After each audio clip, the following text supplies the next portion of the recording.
तो अमेरिकी विदेश मंत्री मार्को रूबियो के साथ में बैठक के बाद में विदेश मंत्री एस जयशंकर क्या कुछ कह रहे हैं, सुनिए। Now, as regards this visit and our discussions today and yesterday, let me give you a state of play. In terms of the political understanding between India and the United States, I think we have a strategic partnership which emanates from a convergence of national interests in many areas.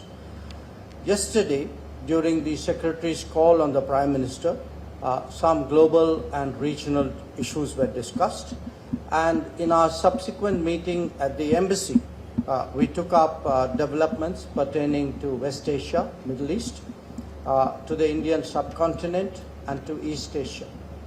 I also shared with him some impressions I had of my recent visit to the Caribbean, and our talks today over lunch will focus on the latest developments in the Gulf. As you all know, a few things have happened or seem to be happening overnight, and also on the Ukraine conflict. And the Indo-Pacific is, of course, on the agenda for the Quad meeting, which we will be doing on the 26th. Where defense and security cooperation is concerned, you're all aware that the 10-year major defense partnership framework agreement was recently renewed. A comprehensive underwater domain awareness roadmap was also signed.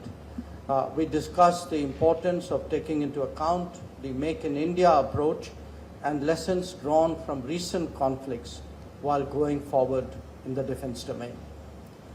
On the economic front, we spoke about the value of concluding at an early date the final text of the interim agreement regarding reciprocal and mutually beneficial trade.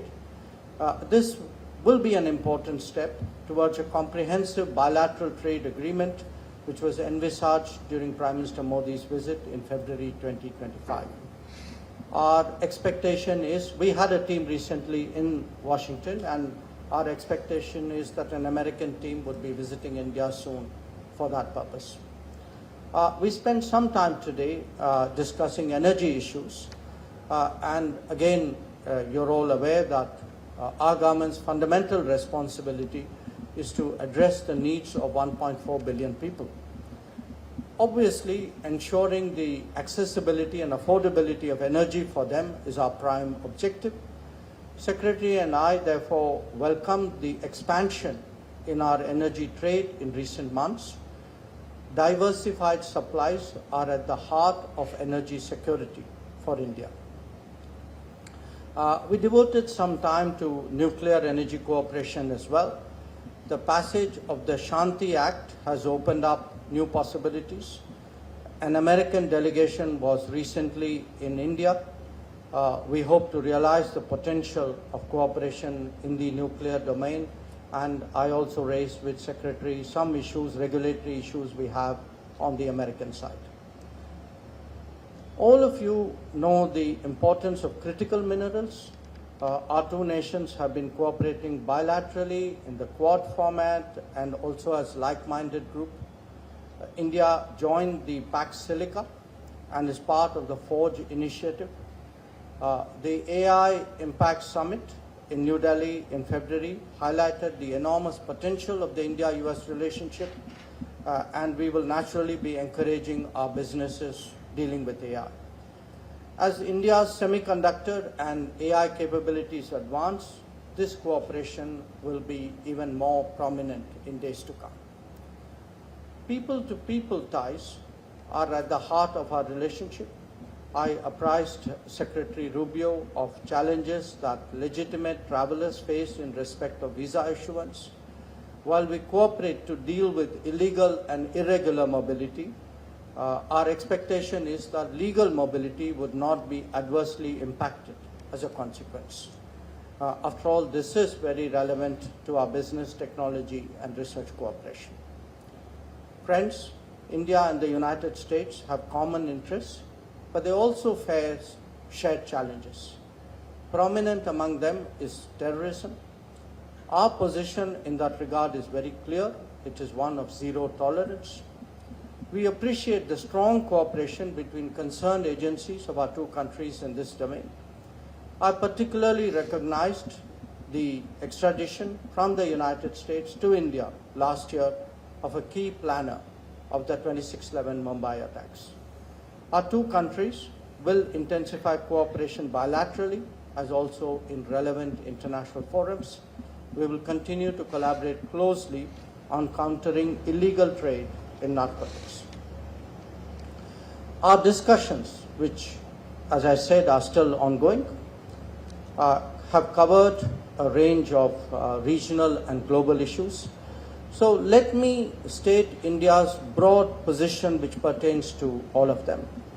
And I would make 5 points here. One, that we advocate dialogue and diplomacy to address conflicts. Two, we support safe and unimpeded maritime commerce.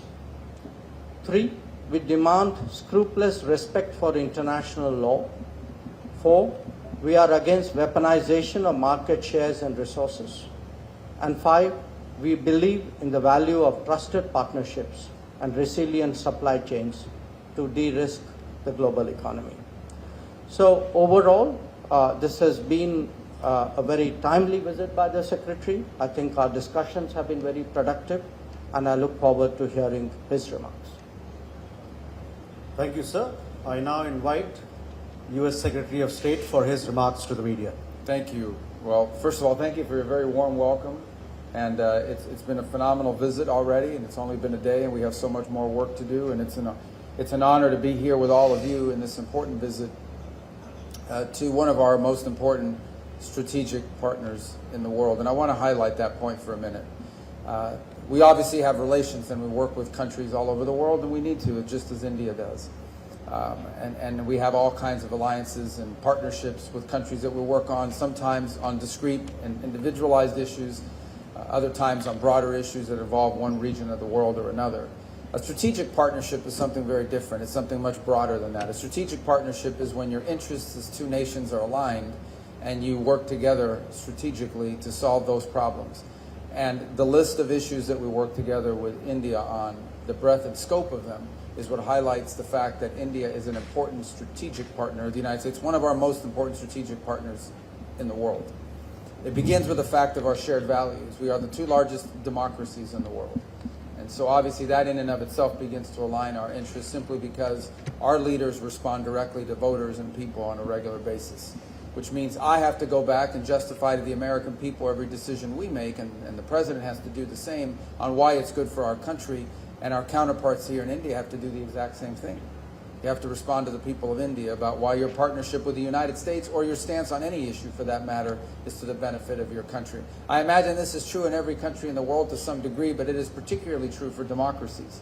Democracies respond directly to the people, and you have to respond constantly. In democracies, you have opposition parties. You have a free and open media. By the way, you have a lot of media. We have media in our country. You guys have a lot of media, and that means a lot of scrutiny and a lot of attention.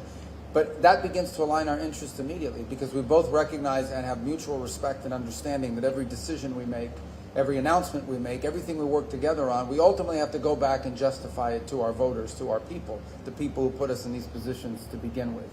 The second point I would make is that our partnership from a strategic standpoint is not limited to a regional one. Now, clearly there are regional issues in the Indo-Pacific that are important to both of our countries. But the ability, increasingly as we have conversations, we are talking about strategic interests that align beyond simply the region. Whether it's your visit last week into the Western Hemisphere, we have a lot of alignment. Whether it's our mutual interest in what's happening currently now in the Straits of Hormuz and beyond. And then on the topics as well. If you talk about the topics that we have a mutual interest on, both countries are strategic allies on the idea that access to critical minerals and supply chains are an essential issue in the 21st century.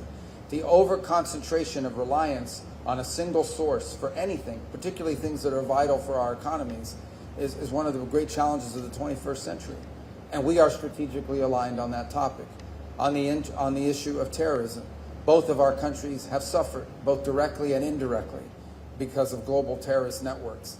There is a strong counterterrorism alignment as a result of that. On innovation, and ensuring that all of the promises of new technologies and new advances in the 21st century, all of them come with risks and rewards. Every technological advancement that's made individuals and societies more productive have always come with risks associated with them. Managing those risks and maximizing those benefits is one of the great challenges of the 21st century, and there's a tremendous strategic alliance between our countries and agreement on that point. Likewise, on the unimpeded flow of commerce, especially in international airspace and international waters. This is true in the Indo-Pacific, ensuring that there